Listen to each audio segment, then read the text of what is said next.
ఏమైంది? రావణుడు కాలిపోతుంటే అందరు ఎందుకు ఇలా ఏడుస్తున్నారు?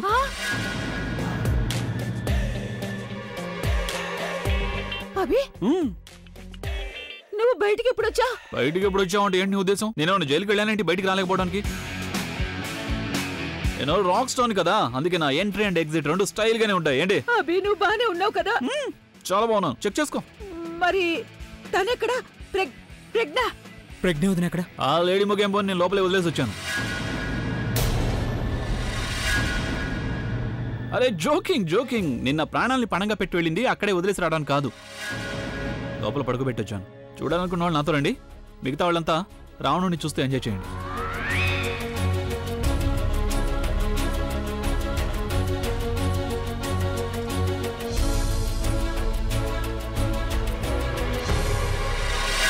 ఎవరైనా నీళ్లు తీసుకురావచ్చు కదా? రఘు వెళ్ళి నీళ్లు తీసుకురా. కానీ నాకు ఒక్క విషయం అర్థం కావడం లేదు, తను రావణుడి బొమ్మ లోపల ఏం చేయడానికి వెళ్ళింది? నిన్ను కట్టేయడానికి అక్కడ చోటు వెతకడానికి వెళ్ళుంటుంది. ఇదిగోండి అమ్మమ్మ గారు.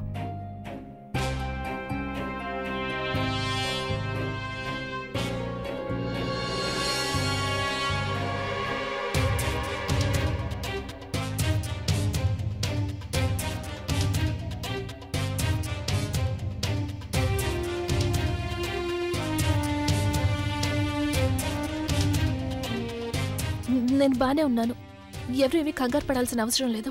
నువ్వు బానే ఉన్నావు, కానీ బహుశా నీకు మతిపోయిందని నాకు అనుమానంగా ఉంది. రావణుడి కడుపులోకి ఏం చేయడానికి వెళ్ళావు? ఎన్ని టపాకాయలు పెట్టమని చెప్పావో అవన్నీ పెట్టారో లేదో చెక్ చేయడానికి వెళ్ళావా, లేక రావణుడి బొమ్మ అసలు సరిగ్గా తయారు చేసారా లేదో చూడడానికి వెళ్ళావా? ఏం చేయడానికి వెళ్ళావు లోపలికి? నేను రావణుడి లోపలికి ఎందుకు వెళ్తాను? ఎవరో బలవంతంగా నన్ను లాక్కు వెళ్లారు, అలాగే అక్కడ నన్ను కట్టేసి వెళ్ళిపోయారు.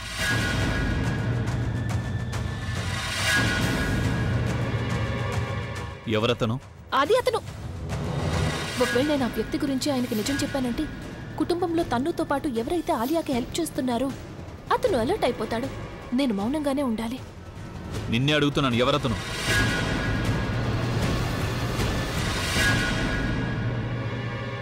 నువ్వు చెప్తావా లేకపోతే నన్నే చెప్పమంటావా? నీకు తెలుసా? ఎవరు చేశారు నీకు తెలుసా? ఎవరు వాళ్ళు? తనే చేసింది. తను డ్రామా క్రియేట్ చేస్తోంది. ఎందుకంటే తనకు తెలుసు కదా రావణుడి బొమ్మను నేనే కాల్చబోతున్నానని. ఎవరికో చెప్పి రావణుడి లోపల కట్టేయమని ఉంటుంది. నేను రావణ దహనం చేయగానే తను నా మీద అటెంప్ట్ టు మర్డర్ కేసు పెట్టొచ్చాను. నేనెందుకు అలా చేస్తాను? ఎందుకంటే నేను నిన్ను కాంట్రాక్ట్ మీద సంతకం చేయమని చెప్పాను కదా, కానీ నీకు సైన్ చేయాలని లేదు. అందుకనే నువ్వు దీని నుంచి తప్పించుకోవడానికి ఈ పద్ధతిని ఇలా ఎంచుకున్నావు. మీకు కుదరదు అని చెప్పడానికి నా ప్రాణాలను ఎందుకు ప్రమాదంలో పడేసుకుంటాను? మరైతే నువ్వు చేయలేదంటే ఇంకెవరు చేశారు? అది నేనెలా చెప్పగలను? అతని మొహం నేను సరిగ్గా చూడలేదు. అతను నా తల మీద కొట్టాడు, దాంతో స్పృహ తప్పి పడిపోయాను. నాకు స్పృహ వచ్చే లోపు నన్ను అక్కడ కట్టేసి వెళ్ళిపోయాడు. రాజుగారు, తన అబద్ధం ఎందుకు చెప్తోంది? ఆ వ్యక్తి ఎవరో ప్రజ్ఞ చూసేసింది కదా. మరి తన మైండ్లో ఏముందో నేను ఖచ్చితంగా చెప్పలేను. నువ్వు సైలెంట్గా ఉండు. నువ్వు ఇంకేమన్నా చెప్పాలా? ఇంకేమన్నా అబద్ధం చెప్పాలనుకుంటే చెప్పేయి. నేను చూడాలనుకుంటున్నాను నన్ను మోసం చేయడానికి నువ్వు ఎంత నీచానికి దిగజారగలవు అని. ఎందుకు ఆలియా, ఎందుకు నువ్వు ఇలా చేసావు? నీకు తెలుసు కదా నానమ్మ తర్వాత నీ ఒక్కదానిని కదా నేను పూర్తిగా నమ్మేది. ఏమన్నావు నువ్వు? ఈ మధ్య అన్నిటినీ మర్చిపోతున్నావా? అది చాలు. వాటిలో ఉన్న శక్తి విషయాన్ని గ్రహించి మనకు వివరిస్తాయి.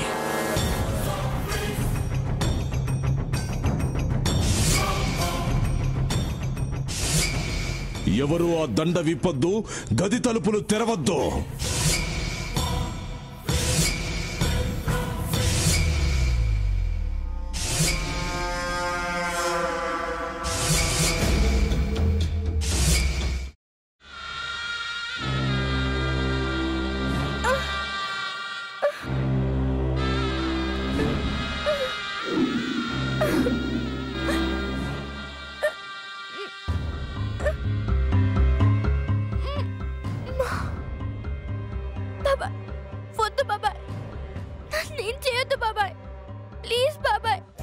నీకు నిజం తెలిసినప్పుడే నా ఆలోచనలో నువ్వు చచ్చిపోయావు.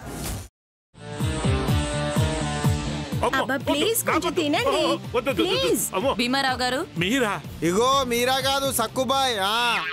అవును, మీ పనామే లేచిపోయిందని చెప్పి కంప్లైంట్ ఇచ్చినావు కదా. రేయ్, ఆయన కంప్లైంట్ ఇచ్చింది లేచిపోయిందని కాదు, కనిపించడం లేదు అని. అట్లానా? సరే మేడం. ఇడియట్. ఆ వంట మనిషి పేరేంటన్నారు? రత్తాలు మేడం. ఏం పెద్ద మంచి, నీ వంట మంచిని కూడా మేడం అని పిలుస్తావా? రేయ్ హాఫ్ బ్రెయిన్,